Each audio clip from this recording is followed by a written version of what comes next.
तड़प होनी चाहिए कामयाबी के लिए, तड़प होनी चाहिए कामयाबी के लिए, सोच तो हर कोई लेता है, सोच तो हर कोई लेता है। जय हिंद साथियों, मैं हूं राजकुमार और आप देख रहे हैं 12th स्टडी सेंटर। मैं आप सभी का स्वागत करता हूं।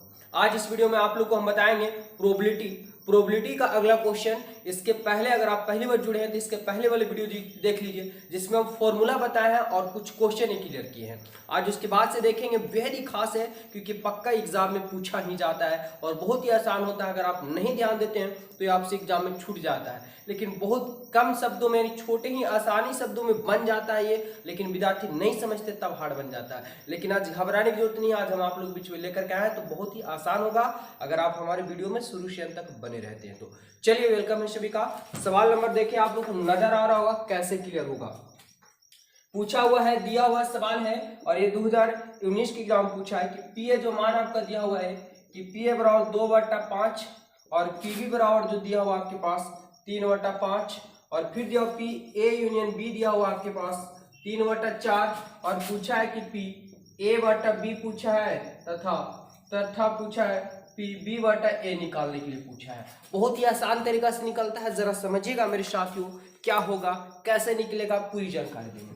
तो सबसे पहले पी, अगर ए बटा बी की बात करें कैसे निकलता है तो पी का पी और ए बटा बी यानी ए इंटीग्रेशन बी कर दिया जाता है, बटा में जो बी है तो बटा में ही बी रहता है, ये इसका फॉर्मूला बनता है। तो सबसे पहले यहाँ देख रहे कि इंटरसेक्शन हमें निकालना पड़ेगा, लेकिन सवाल में हमें यूनियन दिया हुआ है तो इंटरसेक्शन निकालने की कोशिश करेंगे तभी जाकर हमारा वो निकलेगा। घबराइए नहीं कि कैसे फॉर्मूला बनता है, क्या होता है, टोटल चीज जानकारी दे चुके हैं इसके पहले वाली वीडियो में। जरूर आप आंख बंद करके सबसे पहले उसको देखिए, तब इसको बाद देखिएगा। तो सबसे पहले हम यहाँ पे क्या करेंगे, सबसे पहले जो हमारा जो दिया वो लिख लेंगे। फिर अगर हम जानते हैं कि हमको इंटरसेक्शन निकालना है तो ए इंटरसेक्शन बी, जरा फॉर्मूला को कमेंट बॉक्स में फटाक से कमेंट करेंगे साथियों। क्या फॉर्मूला होगा, तो इससे गुना करेंगे तो पी ए हो जाएगा, इससे गुना होता है पी बी हो जाता है। ये फॉर्मूला है आपके पास और ये हमेशा यहाँ पे माइनस होता है। अगर यहाँ इंटरसेक्शन है तो यहाँ यूनियन होगा, अगर यहाँ यूनियन है तो यहाँ इंटरसेक्शन होगा। बहुत बड़ी फॉर्मूला नहीं है, बहुत छोटा फॉर्मूला है, तो यूनियन हो जाएगा बी। पी ए का मान कितना दिया हुआ 2/5 दिया हुआ, पी बी का मान कितना दिया हुआ 3/5 दिया हुआ और पी ए यूनियन बी का मान 3/4 दिया हुआ है ना। चलिए 5 5 4 कैल्शियम क्या होगा, नहीं कटेगा तो 20 हो जाएगा। 5 से भाग देंगे 4 बार में, 4 दूना 8 हो जाएगा। 5 से भाग देंगे 4 बार में, 4 के 12 हो जाएगा और 4 से भाग देंगे 5 बार में, 5 के 15 हो जाएगा। 12 8 20 माइनस 15/20 यानी 20 में से 15 जाएगा 5/20, 5 चौका 20 यानी 1/4 हमारे पास आ गया पी ए इंटरसेक्शन बी का मान। लेकिन हमें तो पूछा है, पहले क्या पूछा है कि पी ए बटा बी पूछा है, चाहे बटा ऐसे लिखे या ऐसे लिखे कोई दिक्कत नहीं है साथियों। क्या होगा इसका फॉर्मूला कि पी ए इंटरसेक्शन बी होगा और बटा में जो रहता है वही चीज लिखा जाता है बटा में बी। देखिए पी ए इंटरसेक्शन बी का मान 1/4 है तो 1/4 कर देंगे, ठीक है, 1/4 कर दिए, बटा दिए। पीबी का मान हमारे पास दिया हुआ है 3/5, 3/5 कर देंगे। मेन लाइन के जो डबल नीचे होता है ऊपर चला जाता है तो 5/3 हो जाएगा, नहीं कटेगा। 5 4 3 12 यानी 5/12 ये आपका राइट आंसर हो जाएगा, है ना। कितना आसान है। चलिए अगला सवाल देखते हैं।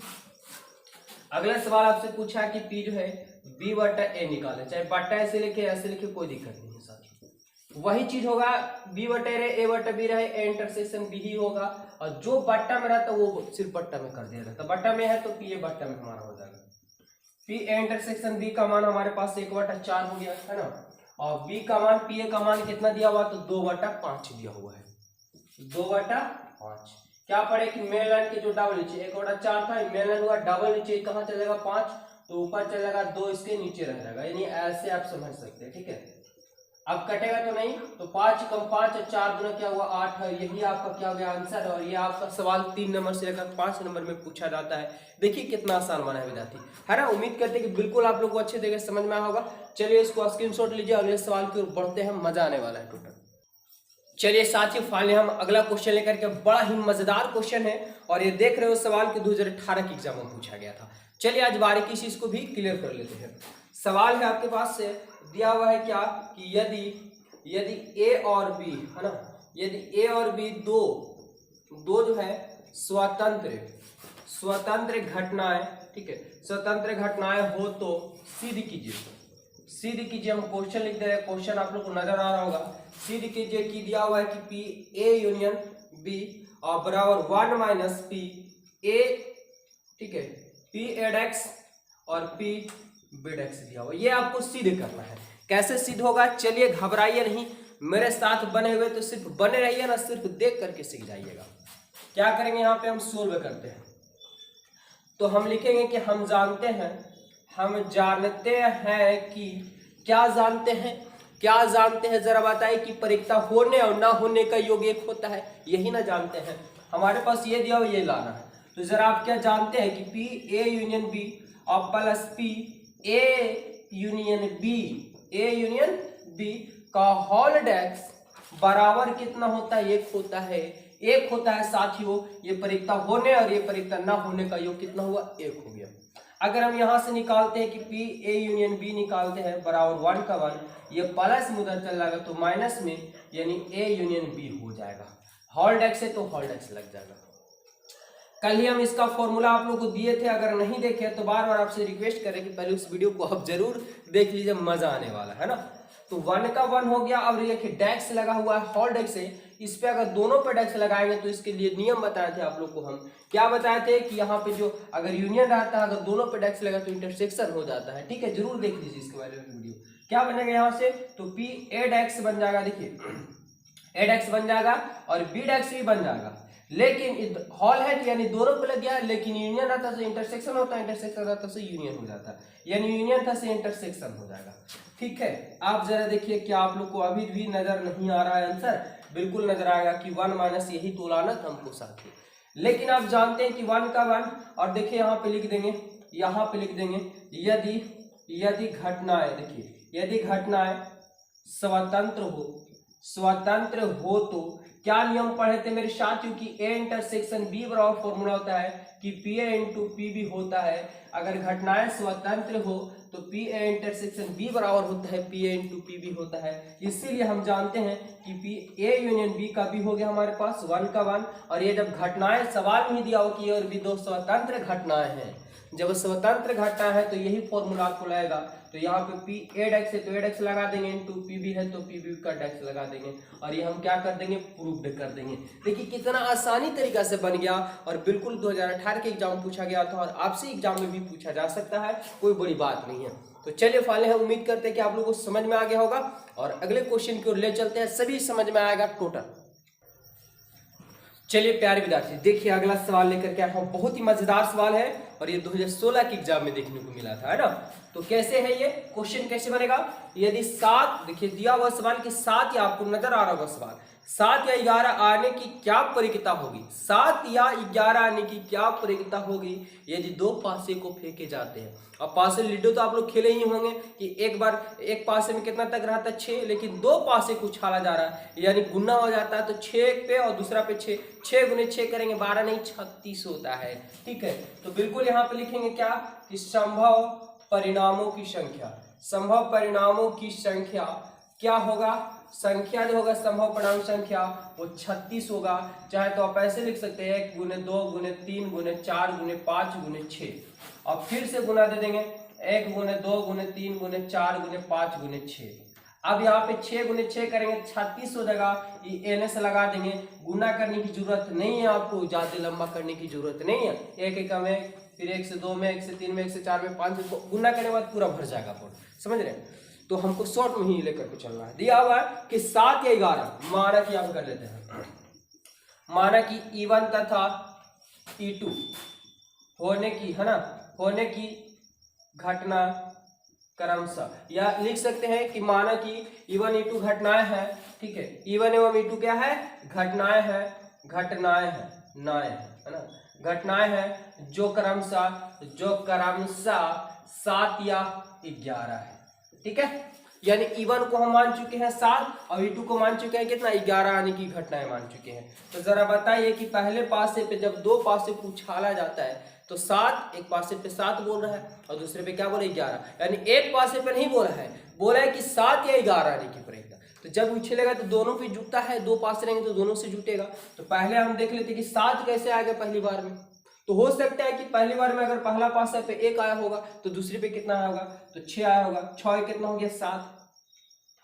अगर पहली पासा पे 2 आया होगा तो दूसरे पासा पे 5, 5 2 7। अगर पहली पासा पे 3 आया होगा तो दूसरा पासा पे 4। अच्छा फिर क्या, अगर पहली पासा पे 4 तो दूसरी पासा पे 3, और क्या होगा 5 और 2। पहली पासा पे 5 तो दूसरे पे 2 आया होगा। अच्छा फिर क्या 6 आया होगा दूसरी पहली पासा पे, तो दूसरी पासा पे 1 आया होगा, यानी 6। अब इसके बाद तो नहीं होता, 6 के बाद हुए नहीं करता है, नहीं ना होता है। तो हमारे पास ई लगा हुआ, अगर इसमें एन ही लगा दिए, एन इवन कर लेते हैं, चलिए इवन ई2 कर लिए थे, तो इवन या ए भी मान सकते हैं, कोई दिक्कत नहीं है। इवन या एन लग गया मतलब संख्या पूछा है, क्या वो संख्या हुआ 1 2 3 4 5 6 हो गया। अगर हम इसको आस्ते से परिक्ता निकाल लेते हैं, P1 निकाल लेते हैं, तो N1 बटा NS हो जाएगा, संभव परिणाम अनुकूल परिणाम संख्या बटा संभव परिणामों की संख्या होगी। तो इसका मान 6 है, इसका NS का मान 36 है, 6 6 36 होता है, यानी 1/6 हो गया। पुनः अगर हम निकालते हैं यहाँ से E2, तो E2 और क्या बोला है कि 11 होने की, देखिए बोल रहा है कि 7 या 11, यानी पहली का घटना पे 6 मान लिया, दूसरा घटना पे 11 आपको करना।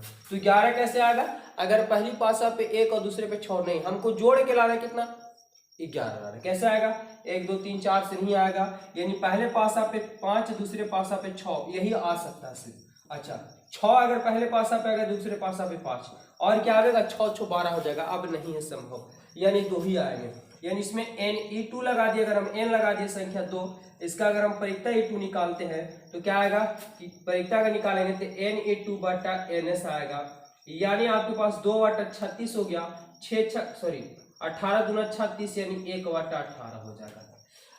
अब समझिएगा मेरे साथियों कि बोले 6 या 11 आने की परिक्ता की, 6 या 11 यानी घटनाएं जो है अपवर्जी है, या तो 6 नहीं है 7 है, यानी 7 भी हो सकते हैं या तो 11 हो सकता है, यहाँ पे लिखेंगे है ना, या अपवर्जी घटनाएं, अपवर्जी है ना, अपवर्जी घटनाएं हैं, क्योंकि या लगा दिया है, मतलब 7 या तो 11 आ सकता है, तो घटना क्या हो गया अपवर्जी हो गया। तो द्वारा इसको देखिए कैसे निकलता है, यानी E1 और यूनियन E2 कहने मतलब इसका मतलब और होता है, या तो 7 आ सकता है या तो 11 आ सकता है। जब घटनाएं अपवर्जी होते हैं तो इसका फॉर्मूला यही बन जाता है कि दोनों को जोड़ दीजिए, E1 परिक्ता और प्लस क्या हो जाएगा P2 का परिक्ता, या है मतलब दोनों को जोड़ दीजिए, ठीक है। यदि घटनाएं अपवर्जी हो तो P1 यूनियन E2 कर दीजिए, यानी P1 प्लस P2 हो जाता है, जब घटनाएं अपवर्जी यानी या में लगा दिया जाता है तब।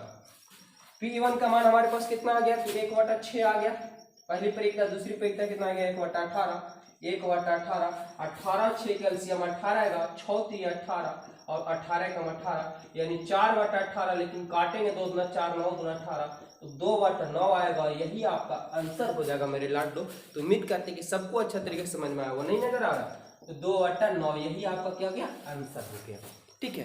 तो वीडियो अच्छा लग रहा है तो वीडियो को कीजिए लाइक और जरूर प्यारा से कमेंट कीजिए, ताकि हम भी मोटिवेट हो और आप लोग के लिए बेहतर से बेहतर वीडियो देने का कोशिश करें। कम समय बचा हुआ, अधिक नंबर ला रहा है तो जरूर चैनल को सब्सक्राइब कीजिए। धन्यवाद, मिलते हैं, मिलेंगे नहीं, अभी अगला क्वेश्चन की ओर चलते हैं। चलिए तो फाइनली अगला क्वेश्चन लाया है और बड़ा ही मजेदार क्वेश्चन है, क्योंकि ये सवाल जो है 2013 में, 15 में, 17 में, ठीक है, बार बार आपसे क्वेश्चन पूछा जा रहा है और इस टाइप से एक सवाल पक्का एग्जाम में देखने को मिल जाते हैं। तो चलिए आप शुरू से बने हैं तो अभी तक वीडियो में अंत तक बने रहिएगा, मजा आएगा और बिल्कुल समझ में भी आएगा। सवाल है, क्या दिया हुआ सवाल कि यदि A 75% मामलों में सत्य बोलता है और B 80% मामलों में, तो किसी एक ही तथ्य पर दोनों में विरोधाभास, उल्टा है ना, विरोधाभास होने की परिक्ता पूछ दिया है आपसे। बड़ा विद्यार्थी कंफ्यूज हो जाते हैं, लेकिन चलिए घबराइए नहीं, बिल्कुल क्लियर होगा। यहाँ पे हम कर लेंगे सबसे पहले कि माना कि A तथा B द्वारा, है ना, B द्वारा सत्य बोलने की घटना, है ना, बोलने की घटना क्रमशः E1 तथा E2 है, यानी A जो बोल रहा है C1 हो गया, B बोल रहा है क्या है E2 है। लेकिन यहाँ पे हम जानेंगे कि सबसे पहले हमारा क्या होगा कि संभव परिणामों की संख्या, संभव पूर्णांक संख्या तो संभव पूरा अगर सही बोलेगा, पूरा का कुल कितना होता है तो कुल को कितना मान लिया जाता है 100% मान लिया जाता है, क्योंकि 75% सही बोल रहा है तो कुछ ना प्रतिशत कितना से निकलता है 100 से निकलता है। ये किसका मतलब क्या होता है 100%, यानी 100% हटेगा बट्टा में 100 चला जाएगा, 100 खत्म, एक हो गया भाई। अरे वही बात होता है। तो क्या लिख दिया हम, संभव परिणामों की संख्या 100% यानी NS का जो मान हुआ हमारे पास 100% है, ठीक है। लेकिन हमारे पास E1 द्वारा, तो E1 द्वारा बोलने की घटना में क्या माने, A द्वारा बोलने की घटना को E1 मान चुके हैं। A द्वारा बोलने की घटना E1 और B द्वारा E2, यानी E1 हम निकालेंगे तो कितना प्रतिशत सत्य बोल रहा है, तो 75% बोल रहा है, यानी NE के मान जो हमारे पास हो गया, NE1 के मान 75% हो गया। लेकिन अगर हम इसका परिक्ता निकालते हैं, PE1 का परिक्ता निकालते हैं, तो क्या होता है NE बटा NS होता है, यानी NE1 बटा क्या होगा NS हो जाएगा, ठीक है। यानी 75% बटा कितना 100%, प्रतिशत से प्रतिशत कट गया, 25 या 75, 25 चौका 100, यानी 3/4 हो जाएगा, ठीक है। अब यहाँ पे देखिए समझिएगा कि PE1 जो हमारे पास मान आया 3/4 आ गया।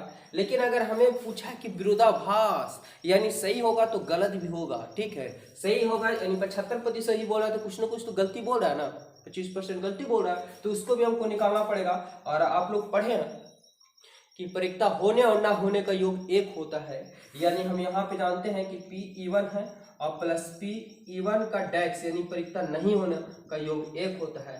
अगर हम PE1 का डैक्स निकालते हैं तो 1 का मान ये हमारे पास घट जाएगा, PE1 घट जाएगा, ठीक है। 1 का मान PE1 का मान हमारे पास कितना आ गया 3/4 आ गया। अगर हम LCM लेते हैं साथियों तो 4 LCM हुआ 4 - 3 यानी 1/4 आ गया, ठीक है। क्या नजर आ रहा है, चलिए 1/4 हो गया। यहाँ पे बताते हैं, अब देखिए ये तो E1 घटना आ गया। अब E2 देखते हैं, E2 में क्या होगा, यानी E2 अगर हम लेते हैं यहाँ से तो E2 कितना प्रतिशत बोल रहा है 80% बोल रहा है, तो यहाँ पे हमारे पास 80% हो जाएगा, यानी NE का मान भी जो हमारे पास NE2 का जो मान है वह 80% है। लेकिन अगर हम इसका परिक्ता निकालते हैं तो NE2 बटा क्या होगा NS होगा, हमारे पास वही होता है अनुकूल परिणाम संख्या बटा संभव परिणामों की संख्या, यानी 80% बटा कितना 100%, कट जाएगा 40 × 20 = 80, 20 × 25 100, यानी 4/5 हो गया। यानी अगर हम E2 का डायरेक्ट अगर हम मान निकालते हैं कि परिक्ता होने की घटना होगी, अगर नहीं निकालेंगे तो एक में से यही चीज को क्या कर दिया जाता है, घटा दिया जाता है।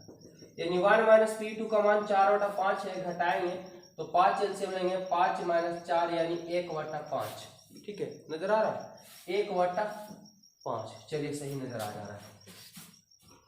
अब देखिए यदि घटनाएं क्या पूछा है कि विरोधाभास, ठीक है, क्या पूछा है कि दोनों के विरोधाभास होने के लिए, अगर जब विरोधाभास होगा तब समझिएगा विद्यार्थी क्या होगा, है ना। तो अभीष्ट परिक्ता, विरोधाभास हो तो विरोधा, है ना, विरोधा, है ना, क्या पूछा है विरोधाभास, ठीक है, हाँ विरोधाभास, विरोधाभास हो तो अभीष्ट परिक्ता, ये कैसे निकलता है जरा समझिएगा, ध्यान से समझिएगा कि विरोधाभास हो तो अभीष्ट परिक्ता जब निकलता है विद्यार्थी, तो जब परिक्ता E निकलेगा तो ध्यान दीजिएगा क्या निकलता है, अगर E1 होगा तो E2 नहीं होगा, ठीक है, नहीं होगा। अब प्लस अगर E2 होगा, ठीक है, तो E1 नहीं होगा, यानी एक परिक्ता होगा तो एक नहीं होगा, एक नहीं होगा तो एक होगा, यही होता है यदि विरोधाभास हो तो, ठीक है। क्या कि परिक्ता E1 होगा तो E2 नहीं होगा, अगर E2 होगा तो E1 नहीं होगा, दोनों इंटरसेक्शन में चला जाएगा। अब यहाँ पे क्या पढ़े थे कि एक फॉर्मूला पढ़े थे कि इंटरसेक्शन आता तो ये दोनों में गुना हो जाता है, यानी PE1 और इसी से गुना होगा तो P हमारे पास हो जाएगा क्या E2, लेकिन ये क्या नहीं है प्लस, यहाँ पे हमारे पास क्या हो जाएगा PE2 और इधर इंटू PE1 और डैक्स लग जाएगा इसमें, यानी एक परिक्ता होने एक परिक्ता नहीं, एक परिक्ता होने तो एक नहीं, यानी E1 होगा तो E2 नहीं होगा, अगर E2 होगा तो E1 नहीं होगा। कब, जब विरोधाभास में होते हैं, तो ये ना लिख करके आप डायरेक्ट लिख दीजिए ये अभीष्ट परिक्ता, अगर E1 होगा तो E2 नहीं, E2 होगा तो E1 नहीं, इस प्रकार से। चलिए अब जरा मान बैठाइए, PE1 का मान कितना आ चुका है, तो PE1 का मान हमारे पास 3/4 है, 3/4 दे देंगे। PE2 का मान जो है नहीं में है, PE2 का मान कितना आ चुका है हमारे पास 1/5। अच्छा PE2 का मान कितना है, तो PE2 का मान 4/5 हो गया। यहाँ PE1 का मान, PE1 डैक्स का मान कितना हो गया, तो डैक्स का मान 1/4 है ना, देखिए 1 क्या है 4 है, तो 1/4 देंगे, 3/20 और प्लस 4/20। एलसीएम ले लीजिए 20, तो 3 + 4 यानी 7/20 हो गया। 7/20 हो गया, लेकिन हमें प्रतिशत में चाहिए, क्योंकि प्रतिशत में ही सत्य बोला जा रहा है, सत्य असत्य बोला जा रहा है। तो यहाँ पे लिख दें, कहाँ पे जगह भी नहीं बचा, यहीं पे लिख देते हैं। देखिए, अभीष्ट प्रतिशत परिकता क्या होगा, तो 7/20 है, प्रतिशत निकालने के लिए 100% से गुना कर देंगे, बस हो गया हमारे पास। 20/100 यानी 7/35 और प्रतिशत है तो प्रतिशत लगा देंगे, यही आपका आंसर हो जाएगा विद्यार्थी। तो उम्मीद करते हैं कि सबको अच्छे तरीके से समझ में होगा। और इसका जो है एक सवाल हम आप लोग को देते हैं और आपको कमेंट बॉक्स में इसका आंसर बताना है। आप लोगों को क्वेश्चन नजर आ रहा होगा और ये जरूर बता करके हमें कमेंट बॉक्स में आप लोग कमेंट जरूर कीजिएगा बना कि नहीं बना। इसके बाद अगले क्वेश्चन 2-3 क्वेश्चन और बचे हुए जिसको हम पूरा क्लियर कर देंगे और फिर इंपॉर्टेंट टॉपिक आप 3D का भी लेकर के आते हैं। तो मिलेंगे फिर नेक्स्ट वीडियो में। चैनल को जरूर सब्सक्राइब कीजिए और सपोर्ट कीजिएगा। धन्यवाद, मिलते हैं नेक्स्ट वीडियो में।